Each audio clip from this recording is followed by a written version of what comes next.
my feet. Ooh, you, you, you, you. Or scrub my arms. Ooh.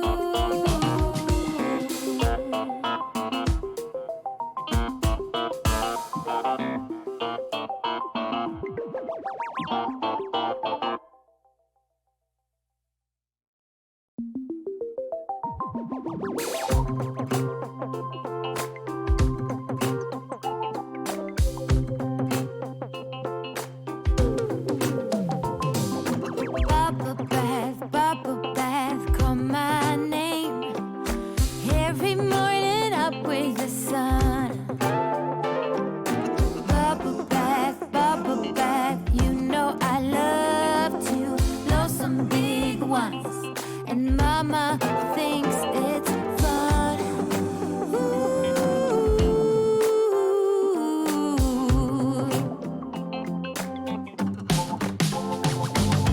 Hands up, here comes Rubber Dog. Oh, did you know I named him twice? 1, 2, Milton, then Dylan or Hilton. Now up he goes, riding on my boat. Ooh.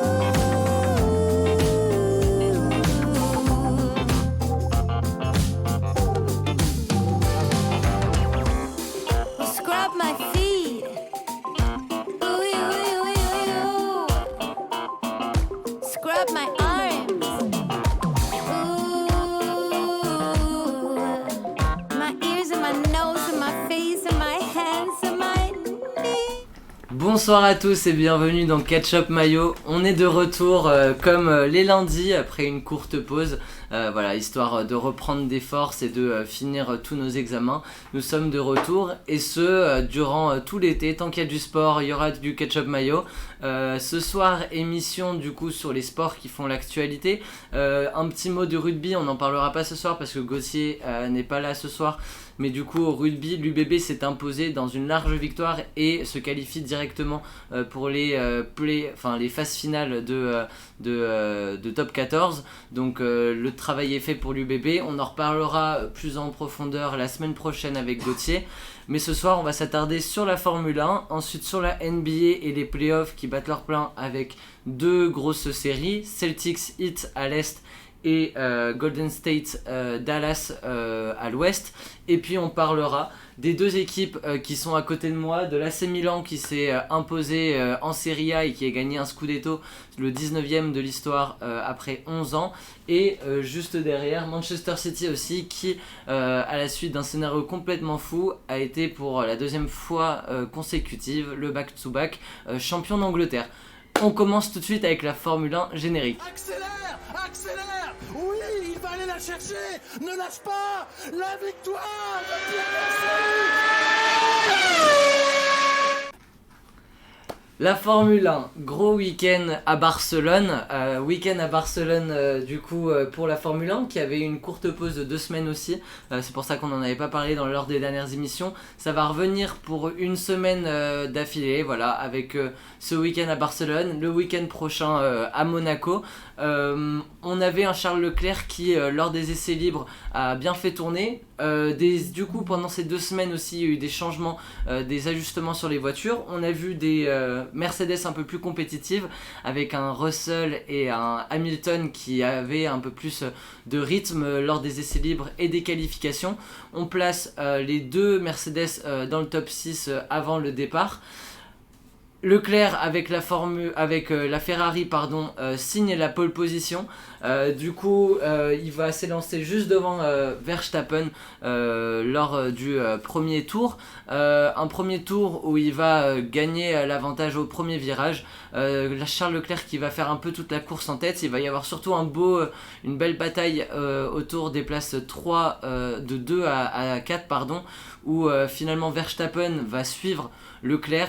Derrière il va y avoir une bataille Russell-Perez, quelques faits de jeu pendant cette partie. Un premier contact lors du premier tour entre Lewis Hamilton et Magnussen qui envoie Lewis Hamilton à la dernière place, à la 20e place. Vous pouvez voir, on va afficher, ça va m'aider. On va afficher les résultats. Mais du coup, Hamilton qui, dès la fin du premier tour, je crois que c'est le premier tour, ou en tout cas c'est dans les 3-4 premiers tours, va finir à la dernière place. Il va y avoir un peu une communication avec sa radio qui vont lui dire... il était un peu blasé à la radio, il va hésiter à abandonner. On va lui dire que voilà, la course n'est pas finie, suffit d'un drapeau jaune et tu peux retourner dans les clous. Donc Lewis Hamilton va continuer une course bien au solitaire, mais finalement il va être même pilote du jour parce qu'il va finir à la 5ème place. 5ème place Lewis Hamilton, donc grosse prestation de Lewis Hamilton. Un autre qui lui avait commencé du coup à la 20ème place, c'est Fernando Alonso. Fernando Alonso qui pour un changement de moteur avait pris des pénalités, du coup il partait P20. Week-end un peu difficile, notamment lors des essais libres pour Alpine. Du coup Alonso qui avait fini 17ème je crois pendant les qualifications a décidé de changer ce moteur et de s'élancer à la 20ème place. Changement payant puisque Fernando Alonso va être dans la zone des points. Il va prendre 2 points importants puisqu'il va passer de la 20ème à la 9ème place. Bon week-end pour Alpine puisque l'ami Ocon va finir juste derrière Valtteri Bottas à la 7ème place. C'était l'objectif côté Ocon de marquer des points, même des petits points à la fin de ce Grand Prix. C'est réussi pour Alpine qui se rapproche un peu d'Alfa Romeo. Alfa Romeo qui s'en est très bien sorti avec un Bottas P6. Donc voilà, un beau week-end pour eux malgré l'abandon de Weijó. Mais voilà, un week-end plutôt bon aussi pour Alfa Romeo qui n'est qu'à 11 longueurs de McLaren où voilà, seulement à Norris qui a fini je crois 8ème sur la piste, Ricardo hors des points. Là-dessus, du coup, on va passer maintenant aux premières têtes, à ceux qui ont fait la tête, parce qu'il y a une énorme bataille. D'abord, un Sainz un peu malheureux qui va se louper parce que les pneus tendres avaient un peu surchauffé et du coup, il va se louper à un virage tête à queue. Il va pouvoir repartir, mais il va repartir de la 13ème place. Puis ensuite, il va grappiller des places et finalement, il va très bien s'en sortir avec cette 4ème place. On a devant lui un Charles Leclerc qui fait toute la course en devant. On a un Verstappen qui va imiter un Sainz quelques tours après, je crois c'est 4-5 tours après, où pareil, Verstappen va se louper, va sortir dans les graviers. Ça va permettre à Leclerc de prendre une avance très très confortable sur Verstappen. On se dit la course est dans la poche de Charles Leclerc et finalement Charles Leclerc, problème du turbo, panne sur le circuit et abandon du coup pour Charles Leclerc. Derrière c'est Verstappen qui va prendre la 2ème place, Perez va même prendre l'ascendant sur Russell. Doublé pour Red Bull avec 25 points pour Verstappen puisque c'est Perez qui aura signé je crois le meilleur temps. Si je dis pas de bêtises, vous me direz dans les commentaires, mais je crois que c'est bien Perez qui prend le meilleur temps. En tout cas, Verstappen qui prend 25 points directement sur Charles Leclerc. Résultat, il prend la tête pour la première fois de la saison après 6 Grands Prix. Verstappen 110 points, Charles Leclerc 104. Perez qui est à 85 points. Russell, parlons-en de Russell puisque c'est le seul cette saison qui a signé dans les 6 Grands Prix disputés au moins une 5ème place. Il a fait toujours 5ème ou plus, donc grosse régularité pour Russell. Hamilton qui prend aussi des points assez sérieux, mais voilà, pas de changement majeur dans le classement, ça reste comme il est. Ocon qui est assez bien passé vu qu'il est dans le top 10 et ça montre que voilà, c'est bien pour Alpine qui se rapproche pas mal de Alfa Romeo. Week-end compliqué pour AlphaTauri, Gasly en dehors des points qui est vraiment pas dans une voiture très évidente. On en parlera plus avec Johan je pense la prochaine fois et je pense après Monaco on profitera d'un week-end où il n'y a pas d'actu Formule 1 pour faire un débat autour du futur de Pierre Gasly en Formule 1 puisque quand il était plus jeune il avait l'habitude, enfin même il concourait dans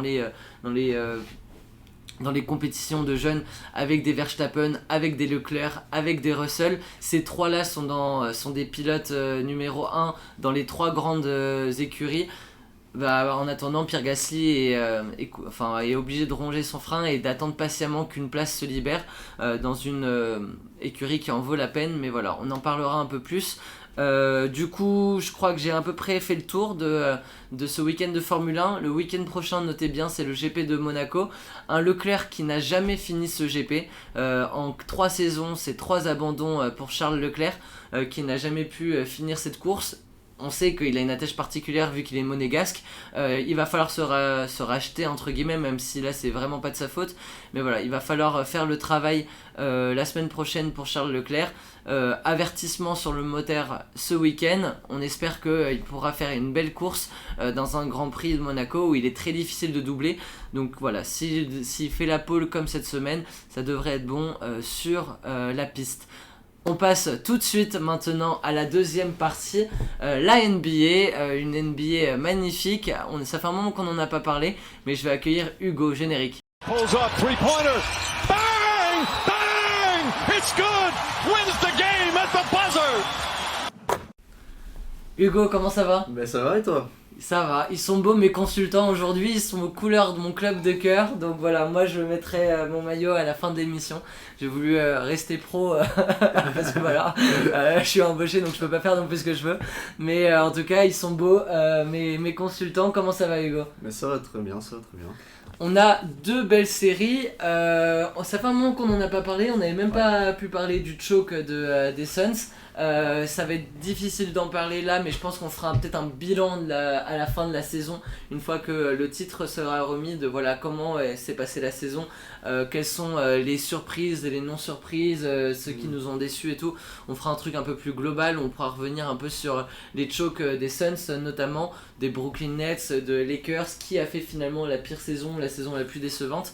On va s'attarder à ces 2 séries. On va commencer par celle qui me hype le plus, c'est celle qui est la plus serrée, puisqu'il y a un partout dans cette série, c'est Celtics Heat. Celtics Heat avec un premier match remporté par Boston sur le terrain du Heat.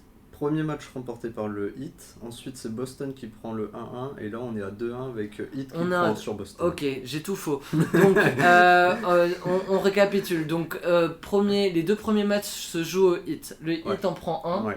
Boston égalise et récupère l'avantage du terrain avec un énorme Jason Tatum. Du coup on part du côté de Boston. Oui, ouais. C'est effectivement ça. Et le Heat fout une clim au Boston Garden, puisque un Adebayo qui est jusqu'ici et c'est assez timide, il était à une moyenne de 10 points à peu près, ouais. 10 points par match. Il était très effacé, ouais. Là il en met 27, c'est ça ? 31. 31, punaise, on va y arriver. 31, mais on est dans ce range-là. Un Adebayo fou furieux, on compte jusqu'à 26 points d'avance dans la série, dans le match, pardon. Et puis finalement, au fur et à mesure de la rencontre, Celtics qui va revenir à coup de run de 10-0, de 12-0. Il y a 3 runs des Celtics qui vont les permettre de revenir à 1 point seulement, avec un Brown exceptionnel. Ouais, Jalen Brown exceptionnel, franchement, enfin, toute l'équipe est bien huilée, hein, comme on l'a toujours dit en défense, mais Jalen Brown qui essaye de faire revenir cette équipe des Celtics qui commençait à avoir du mal, en plantant un bon 40 points sur ce match. Donc, ouais, monstrueux. Franchement, monstrueux. Ouais, en plus, 70% au shoot. Hein, donc, franchement, il a essayé de faire le taf. Malheureusement, il y a eu des petits problèmes du côté de Marcus Smart et Jason Tatum qui n'ont pas vraiment assuré leur match là, pour ce Game 3. Avec en plus, ils ont eu un petit espoir, on va dire, avec un Butler qui sort sur le 3e quart-temps pour blessure. Et on sait que Butler, là, en ce moment, c'est vraiment le marqueur officiel du Heat. Et je pense qu'ils ont dû se dire, en vrai, en voyant Butler sortir, ils ont dû se dire c'est bon, on va pouvoir revenir et on va aller les chercher.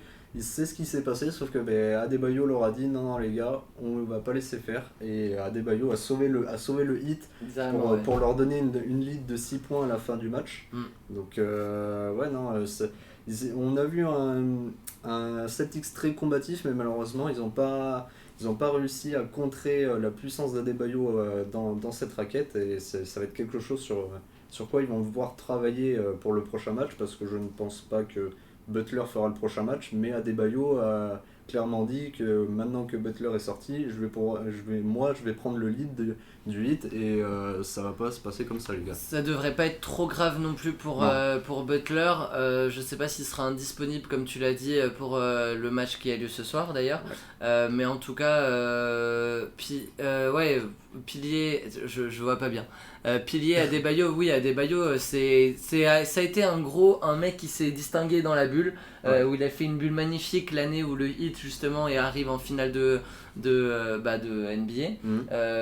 Et finalement on a eu une saison un peu tristoun l'année dernière de Adebayo, qui a manqué de régularité et qui a du mal à s'affirmer dans ses raquettes avec des Joel Embiid, des Jokic. Or tout est relatif parce qu'il est quand même le pivot d'une équipe qui est première de conférence, mais on sent qu'il y a un cap entre ces Embiid, Jokic et tous ces gros intérieurs, et puis en dessous on a les DeAndre Ayton, légèrement en dessous encore Adebayo. Ouais. Là il a fait un match en taille patron, le pivot du Heat. On a une confrontation du coup qui va se jouer une nouvelle fois à Boston. On est à 2-1, c'est importantissime pour Boston de gagner, pour rester dans le coup, pour effacer cet avantage qui a été pris par le Heat directement d'emblée sur le premier match à domicile. On a eu pareil que Butler, sauf que lui est revenu sur le terrain. Marcus Smart qui s'est fait un peu la cheville pendant le match, qui a été soigné et qui est revenu, mais tout en boitillant. Donc on va voir si même Jason Tatum aussi a eu le même cas de figure. On va voir si ces joueurs là, les Butler, les Jason Tatum et les Marcus Smart vont être littéralement à 100%. Est-ce que pour toi ça peut être un game changer et même un série changer, le fait d'avoir un Marcus Smart et un Jason Tatum à 70-80%? Oui, très largement, parce que franchement, on en parlera de la prochaine série où on peut se dire que c'est déjà plié, mais sur cette série-là, pour moi c'était vraiment la série qui allait amener jusqu'à un Game 7 où on allait avoir vraiment une série de playoffs ultra disputée avec beaucoup d'agressivité, que ce soit en défense, en attaque, où ça se rend coup pour coup. Et là franchement on a au moins 4 role players qui sont sortis. Butler qui se blesse, là du coup là je viens de voir Tyler Hero qui ne joue pas ce soir non plus parce que je crois qu'il est blessé aussi, Tatum et Smart qui se blessent aussi. Donc franchement ça pourrait être un game changer pour le Heat, je pense, surtout si Adebayo continue sur sa lancée. Mais voilà, je pense pas que ça va être le game changer pour les Celtics, même si je pense vraiment, parce que même si on sort Tatum et Smart, ils ont quand même d'autres personnes derrière pour assurer le scoring. C'est deux très bels effectifs. Mais je pense que là ça pourrait être vraiment le game changer pour le Heat, et ils pourraient vraiment les tuer en leur mettant un 3-1 sur ce match là, et peut-être du coup briser cet effectif des Celtics qui n'arriverait peut-être pas à se relever sur le Game 5. Très bien, on passe à la deuxième série. Golden State, Dallas. Là, on est sur un 3-1. 3-0.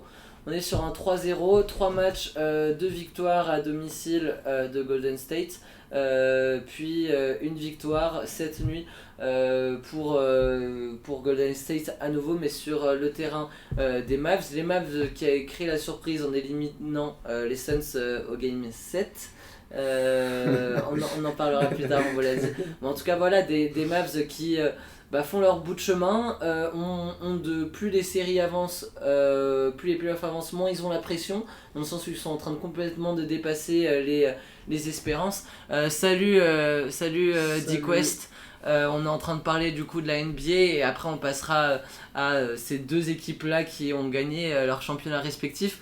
Mais en tout cas, voilà, Dallas qui avait une certaine confiance. Je pense qu'ils sont arrivés avec plein de confiance. Ça s'est vu notamment dans le Game 2 où ils sont en train de complètement anéantir Golden State, je crois. Ils les mettent à plus 16 à un moment. Ils font toute la première mi-temps est assez folle. Luka Doncic qui est sur des pourcentages assez incroyables.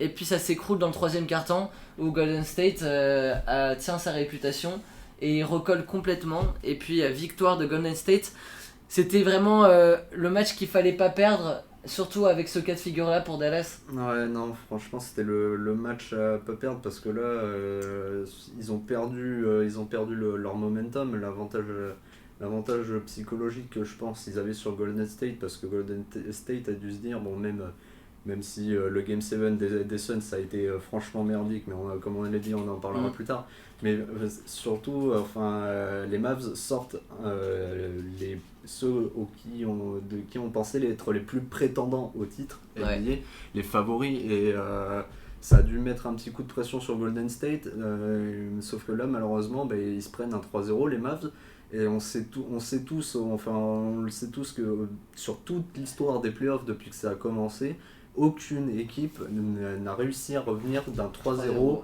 pour gagner la série. Franchement, ça va être compliqué, et surtout en plus, comme on le dit, on l'a dit chaque semaine qu'on en parle de cette équipe des Mavs, encore une fois, Doncic, c'est bien beau, il marque ses points, il met 40 points sur le troisième match là, et 42 points sur le deuxième, mais il est tout seul. Alors ok, Bullock sur les 2 premiers matchs a réussi quand même à mettre 20 points.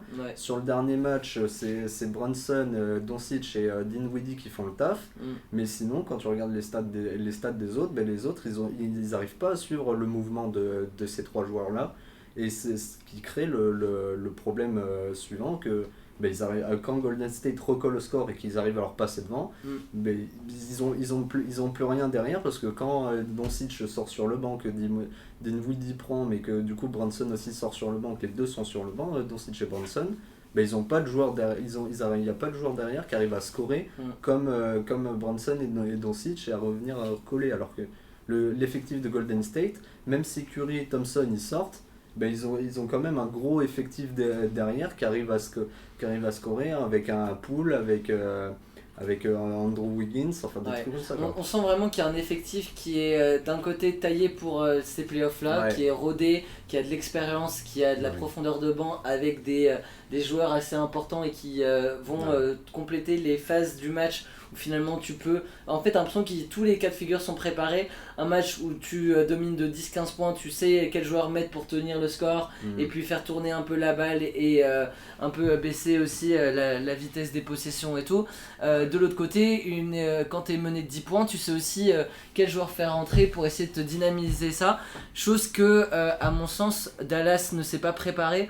Dallas qui ne pensait peut-être pas avoir d'aussi belles chances lors des playoffs, et on sent vraiment qu'il y a de l'expérience qui manque à Dallas, et une profondeur de banc, ou une diversité dans les choix tactiques. On sent qu'il y a Luka Doncic et les Doncic, et du coup dans les Doncic, t'as un Brunson qui peut te mettre 40 points lors d'un match de premier tour, t'as peut-être un Bullock qui peut te mettre 20 points par-ci par-là, t'en as un qui peut être adroit au shoot également, mais dans l'ensemble on sent que c'est Luka Doncic, et que l'effectif est pas encore suffisamment construit autour de lui pour qu'il y ait suffisamment de possibilités tactiques pour tenir. Et on voit que Dallas arrive à faire jeu égal avec Golden State, mais sur 48 minutes c'est trop difficile. Sur la longueur ils arrivent vraiment pas à tenir, et on sent vraiment que, pour moi je pense, Dallas en vrai c'était trop tôt pour eux, ils ont pas réussi à trouver leur formule parfaite pour arriver à tenir,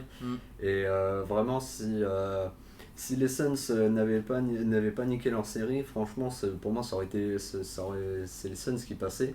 Là ils sont passés parce que les Suns ont niqué leur série, et je pense vraiment que pour eux en fait c'est trop tôt, et que malheureusement ils vont se faire sortir, et il va falloir faire des changements au cours de cet été pour essayer de trouver la formule parfaite. Mais des ajustements, ça va être des ajustements, il n'y a pas besoin de reconstruire toute une équipe, loin de là. Il y a une équipe intéressante avec des jeunes intéressants, mais peut-être aller choper 2-3 agents libres, des cadres, un peu des vétérans, c'est peut-être ce qui manque un peu à cette équipe de Dallas. Surtout d'avoir des personnes vraiment plus adroits en dessous de la ligne des 3 points, parce qu'on sait que Jason Kidd il apprécie particulièrement cette tactique de small ball, sauf que quand t'as que 3 ou 4 personnes sur tout l'effectif, sur 15 joueurs qui arrivent à bien être réguliers, à bien placer leurs 3 points, et que derrière ça suit pas, le small ball c'est bien, mais au bout d'un moment il faut avoir les joueurs qui suivent derrière pour pouvoir compléter cette tactique, quoi.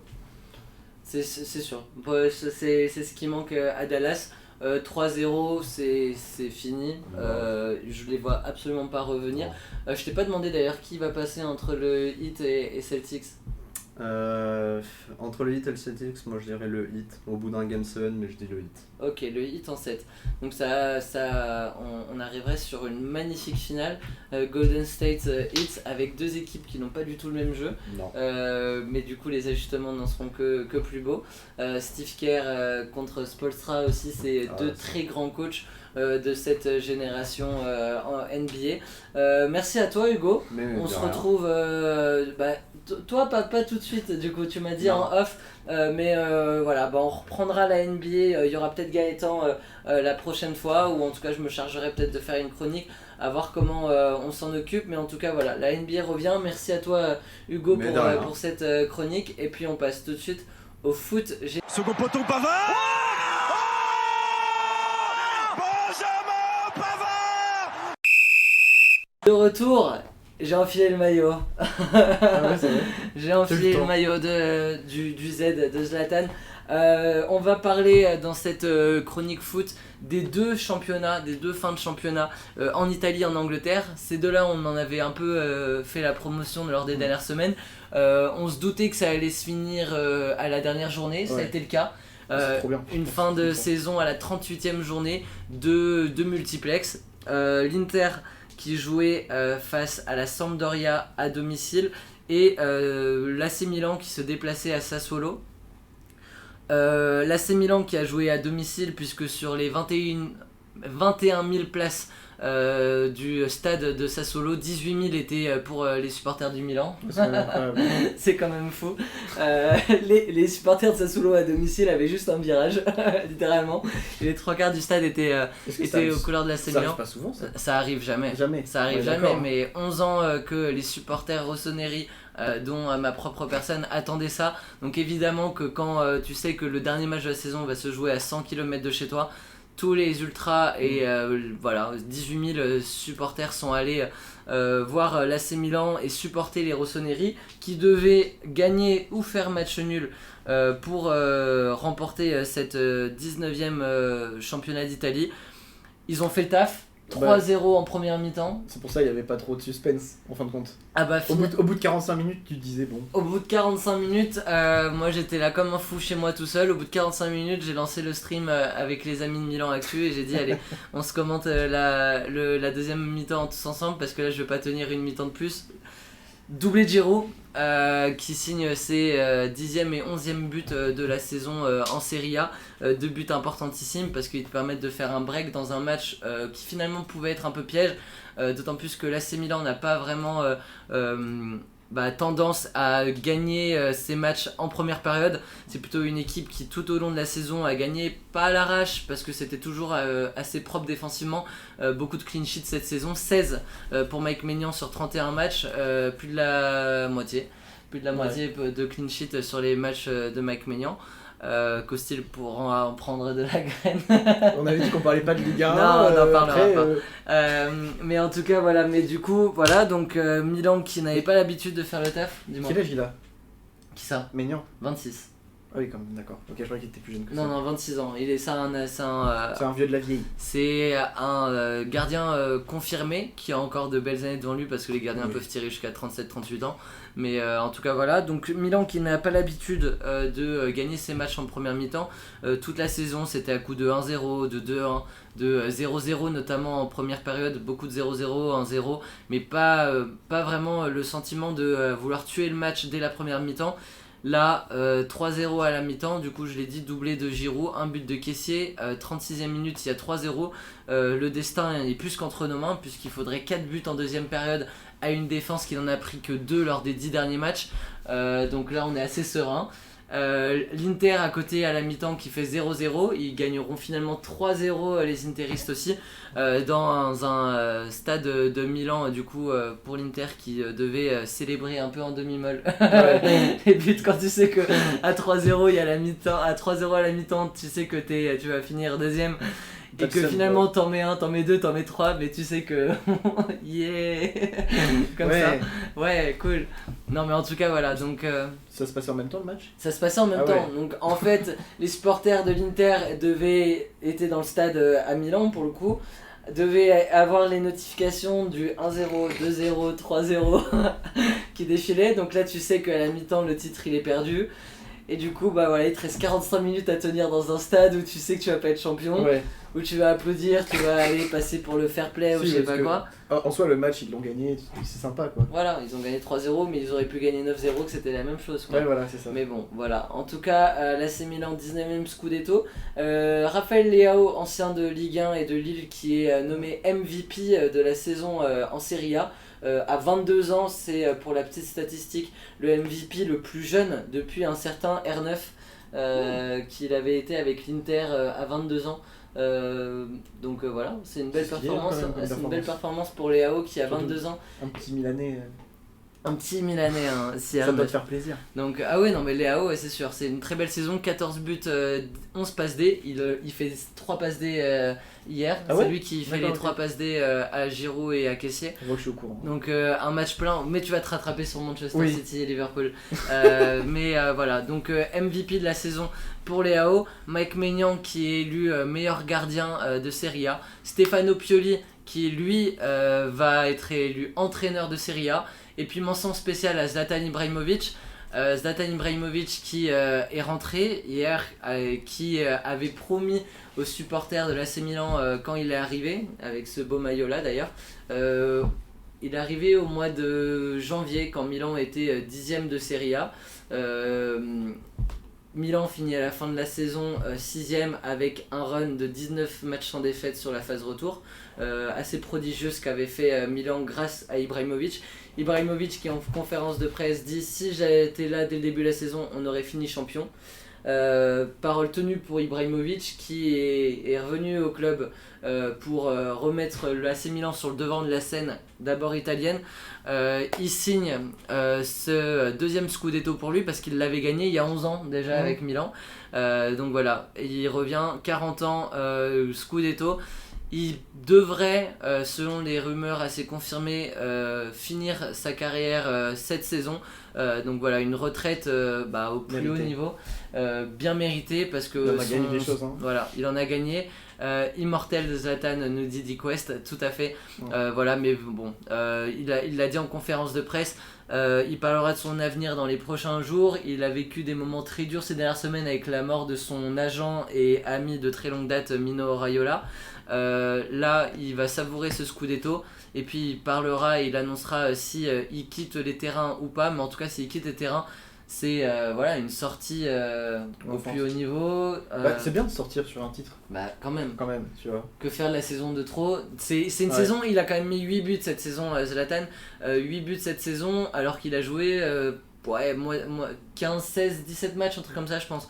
Il a pas joué beaucoup de matchs, beaucoup de blessures pour Ibra, mais en tout cas au début de la saison il a vraiment répondu présent. Il a permis, je pense, dans le vestiaire de souder et de permettre à ces jeunes, parce que finalement les deux grands joueurs de cet effectif, les deux un peu cadres, c'était Kier et Ibra, tous deux blessés sur la deuxième partie de saison. Donc il a fallu encadrer tous ces jeunes. D'ailleurs Milan qui est aussi deuxième stat, l'équipe la plus jeune à avoir gagné le Scudetto depuis plus de 20 ans. Même plus de 20 ans je crois, c'est même la stat elle est encore plus loin, mais en tout cas voilà, 25 ans de moyenne d'âge pour l'AC Milan, alors que tu comptes un Zlatan à 40 ans, 41 ans. Donc voilà, grosse performance pour ces jeunes. Pas mal de Français là-dedans. Ouais, c'est ça qui est incroyable. Maintenant, l'équipe, ça a l'air un peu française. 4 au coup d'envoi. Ouais. Mike Maignan, Kaloulou, Giroud et Théo Hernandez. Surtout que c'est un peu des boss de Milan, non ? Genre, à chaque fois qu'il y a un match, on en parle au moins d'un des 4, tu vois. Tous. Ouais, il n'y a que Bakayoko qui serre le gant, mais on a un 5ème Milanais, un 5ème français à Milan qui est Bakayoko. Mais c'est sûr que Maignan est le meilleur gardien de Serie A. Giroud a fait oublier la malédiction du numéro 9. Voilà, si vous ne savez pas ce que c'est, je vous invite à vous renseigner un peu là-dessus. Mais ça faisait depuis la retraite de Pippo Inzaghi, il y a 11 ans, que à Milan, tous les joueurs qui portaient le numéro 9 marqué moins de 5 buts. Alors il y a eu des Higuain, il y a eu des Torres, il y a eu des grands noms quand même, et à chaque fois c'était la misère. Giroud est venu entériner cette malédiction depuis 10 ans. Théo Hernandez, je sais même pas quoi dire sur lui. J'étais au stade d'ailleurs le week-end dernier pour voir son Road. Vous l'avez vu, je crois que vous l'avez. On l'a mis sur en story sur Insta, mais en tout cas voilà. Et puis Kaloulou qui fait une saison de patron. C'est pas Dick West qui va nous dire le contraire, supporter de Lyon, qui nous l'a laissé pour 2 Twix et un Malabar. Donc vraiment, merci Jean-Michel Aulas pour la passe D. On va passer à la deuxième rencontre. Deuxième double rencontre, puisque Manchester puisque Manchester City jouait sur sa pelouse face à Aston Villa, le Aston Villa de Philippe Coutinho et Lucas Digne notamment, et de l'autre côté Liverpool qui se déplaçait chez Wolverhampton. Wolverhampton ils ont gagné leur match, Liverpool a gagné son match assez tranquillement, hein. Enfin, fallait gagner dans tous les cas. Ils ont pas gagné, il y a eu 2-1, non 2-1 et ils marquent pas à la 84e minute, un truc comme ça, Liverpool. C'est pas une victoire tranquille. Ah, victoire 3-1, pardon. Si, il marque à la 89, le dernier but. 84-89. Oui, donc tu vois, à la 80e, après, il y avait 1-1. Dans mes souvenirs, c'était quand même assez serré. Enfin, c'était quand même assez dominant, tu vois. Genre, c'était un match. C'était pas un match facile. Liverpool qui est même mené au score par les Wolves. Ils vont égaliser ensuite en fin de première période. 1-1 à la mi-temps. Donc, ils ont marqué à la 24e. Ils ont marqué à la 24e. Ils se sont pris un à la 3e, ils ont marqué à la 24. Voilà, c'est ça. Et après 84-89. Match de fou à City, c'est ça du coup. Ah ouais, c'est surtout celui-là dont on aimerait parler parce que honnêtement, il y a eu un retournement de situation. Ils pouvaient ni faire un nul, ni perdre. Parce que sinon, ils avaient s'ils gagnaient, ils ont que 1 point de différence avec Liverpool. Donc s'ils faisaient un nul, ils en avaient 2 en moins, ça passait pas. Donc il fallait à tout prix gagner Aston Villa. Ouais. Et du coup, c'était un match quand même qui se tirait un peu dans les pieds dans tous les sens parce qu'ils se sont pris des contre-attaques pas possibles. Le but de Coutinho est sublime. Ouais. Le contrôle frappe. Contrôle orienté avec la poitrine, etc. Ouais. Assez stylé, c'est vrai que la passe décisive du gardien. Ouais, complètement faux. Ouais, du coup on a eu ça, c'était un 2-0 pointé pour Aston Villa à la mi-temps. Ouais. On a vu un Pep Guardiola mais dépité. C'était assez incroyable. En même temps, son équipe qui forçait, ça passait pas, mais pourtant il y a eu des contre-attaques dans tous les sens. Ouais. Du coup, honnêtement, on n'y croyait pas trop parce que ça passait pas et ça arrivait pas à passer, même des occasions assez simples, ça passait pas devant le but. Ils ont eu du mal, ouais. Mais après, il y a eu un bon coaching, je suppose, à la mi-temps, étant donné que passe second poteau. Il y a un petit game changer qui va arriver, ouais. Il y a un petit Gundogan qui arrive à placer son plat du pied au second poteau sur un centre, qui met un but. Après, je sais même plus qui c'est qui met le deuxième, je t'avoue. C'est Gundogan met un doublé. Ouais, mais c'est Rodri qui met une grosse frappe à l'extérieur de la surface. Elle est parfaite la frappe. Elle est ras du poteau, elle est intraitable. Donc 2-2 et puis ensuite Gundogan qui va mettre le doublé. Il avait fait une saison énormissime l'année dernière, Gundogan. J'essaie de récupérer ses stats parce qu'elles étaient complètement folles. Cette année, du coup... Gundogan depuis longtemps quand même, il est super chaud, il est on fire depuis qu'il était à Dortmund aussi. Il faisait des saisons incroyables. Tu vois, il rentre à la 68e, Gundogan. Il rentre à la 68e. Décisif quasiment immédiatement, quoi. Ouais, complètement fou. 17 buts l'année dernière en 39 matchs, Gundogan. Pour un milieu de terrain, on parle de 17 buts, 4 passes D. Cette année, c'est 10 buts, 7 passes D. Il est sur des statistiques complètement folles. Moi, c'est incroyable, je trouve son placement offensif, il est fou. Genre, à chaque fois. Des surfaces. Ouais, c'est ça. En fin de compte, c'est un milieu de terrain qui arrive à contrôler le placement offensif des joueurs et en plus se démarquer pour à chaque fois avoir le ballon où il faut pour marquer le but. Par exemple, sur les 2 occasions qu'il y a eu, à chaque fois il se décale du défenseur pour être tout seul au second poteau et en fin de compte, il a tout le temps une occasion pour mettre le but, même parce qu'à chaque fois le défenseur il est totalement perdu et il n'arrive pas à le trouver. Et du coup, c'est un peu une aubaine, je trouve, pour tous les passeurs un peu sur le côté droit parce que souvent il se met à gauche. Et du coup. Ça s'est vu là et on a vu la joie de tous les joueurs de City. Il a explosé. Le premier but, il a pris le ballon en mode non, vite, faut marquer. Et à la fin, il a sauté par terre. Il met le but du 3-2 qui te scelle ce côté de fou, le Scudetto, le trophée il est maître de ses pas. sous côté de fou, nous dit Dick West. Info live, Mbappé a demandé à jouer les JO 2024 et le PSG a accepté. Normal. De toute façon, c'est son club maintenant. Ouais. J'avoue, alors. On peut en parler si vous voulez, mais franchement, c'est. On peut en parler. On s'y attendait. On s'y attendait vraiment pas. Moi, honnêtement, les Real, c'était limite un peu plié tout le monde à parler en fin de compte. C'est sûr. En fait, on entendait surtout en mode Mbappé va finir au Real de Madrid avec Benzema. Il y avait même des stories Instagram qui s'échangeaient, etc. Ouais. Et au final, sa décision, c'est de rester. Bon choix ou pas selon toi, nous demande Dick West. Bon choix ou pas? Je sais pas si c'est très enrichissant, tout le monde de rester au PSG. C'est surtout les sous, je pense, qu'ils retiennent. Parce qu'en soi, tu pourrais avoir. T'as des champions qui arrivent, mais à chaque fois. 100 millions la prime à la signature. Ouais, bon. Après, honnêtement, si t'as ça comme sous, tu fais quoi, toi? Non, mais je pense que le Real en proposait pas beaucoup moins, en fait. Ah ouais? Non, le Real en proposait pas beaucoup moins. Le Real a donné un contrat à Mbappé qu'ils n'ont jamais osé donner à un Cristiano Ronaldo Prime. Donc vraiment, Florentino Pérez s'était baissé, s'était mis à quatre pattes pour avoir Mbappé. Et finalement, il a quand même préféré le PSG. Moi je pense que c'est un bon choix à court terme et un mauvais choix à long terme parce que il a déjà refusé 3 fois le Real. Il l'a refusé quand il était à Monaco, il l'a refusé il y a 1 an et il a préféré partir libre et puis finalement il part toujours pas. Donc je pense qu'il n'y aura pas une 4e offre du Real. Je pense que le Real l'a mauvaise, maintenant on les a touchés dans leur orgueil. Ils ne s'intéresseront plus à Kylian Mbappé.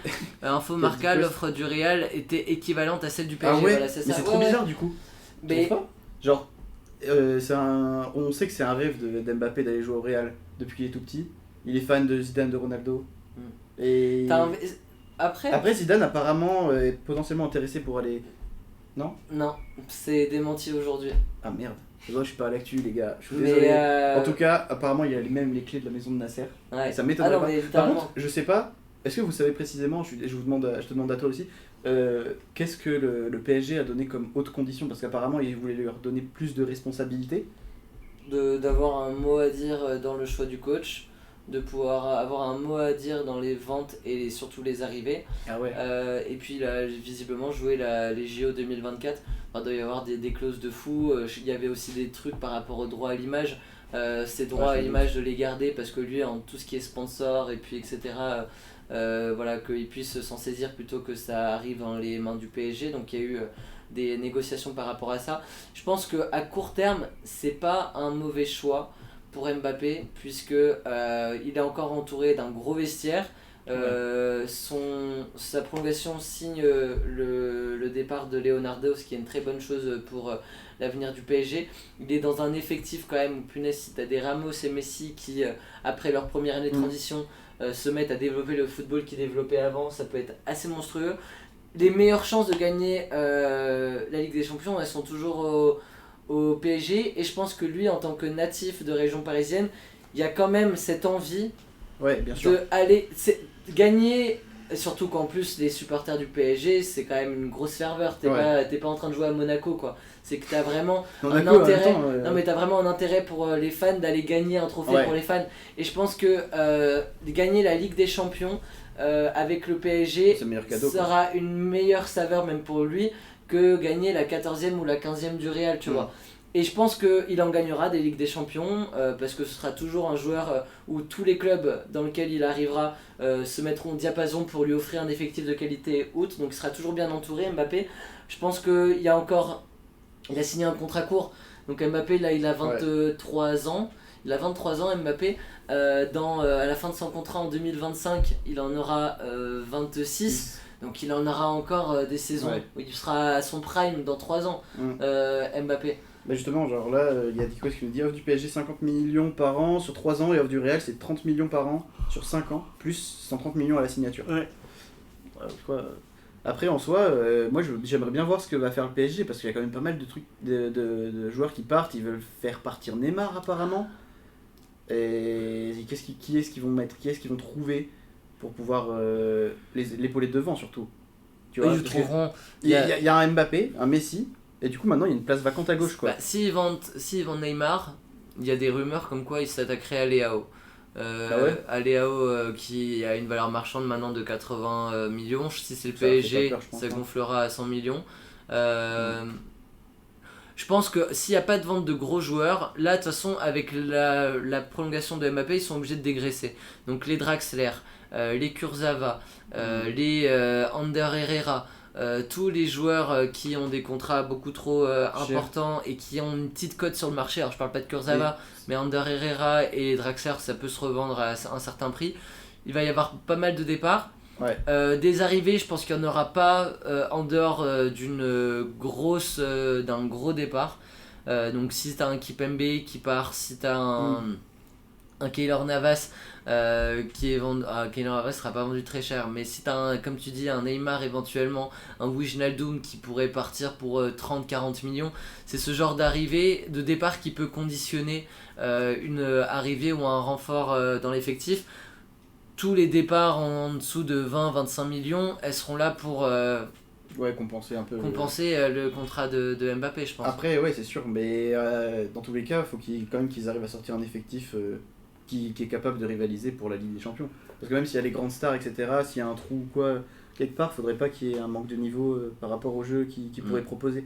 Le problème qui va venir au PSG, et même si on parle de restructuration du club, etc., avec un Luis Campos qui devrait prendre le rôle de directeur sportif du club, le contrat de Mbappé, c'est pas une bonne indication pour le club, c'est pas une bonne image que ça renvoie du club.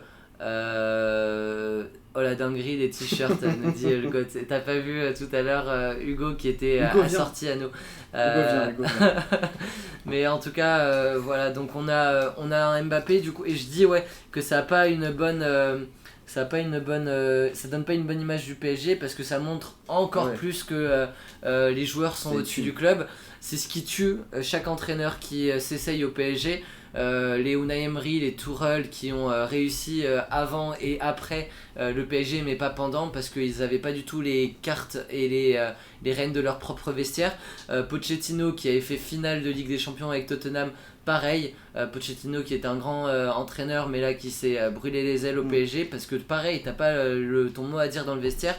Et là avec un Mbappé là-dedans, à part un Zinedine Zidane qui pouvait avoir un peu le charisme et l'aura pour te tenir ce genre de vestiaire, je vois pas qui ils peuvent aller chercher. Un Galtier, ça va être la même chose. Si c'est un Galtier qu'ils vont chercher, si c'est un autre entraîneur, je vois pas qui à part Zidane peut tenir un vestiaire comme celui-là. Et du coup, j'aimerais bien voir, hein.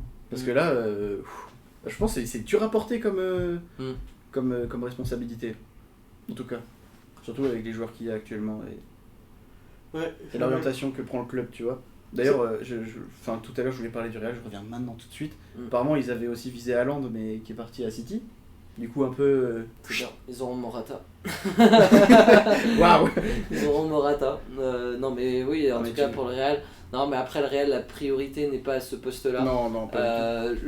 La priorité honnêtement, et je pense que c'est ce qui est en train de faire, c'est ce qui est assez intelligent, c'est les fins de contrat et les pré-retraites de Kroos et Modric l'année prochaine. T'as déjà un Camavinga, si tu peux l'épauler d'un Tchouaméni, ça peut être assez dingue. C'est les rumeurs. Il n'y avait pas une rumeur aussi.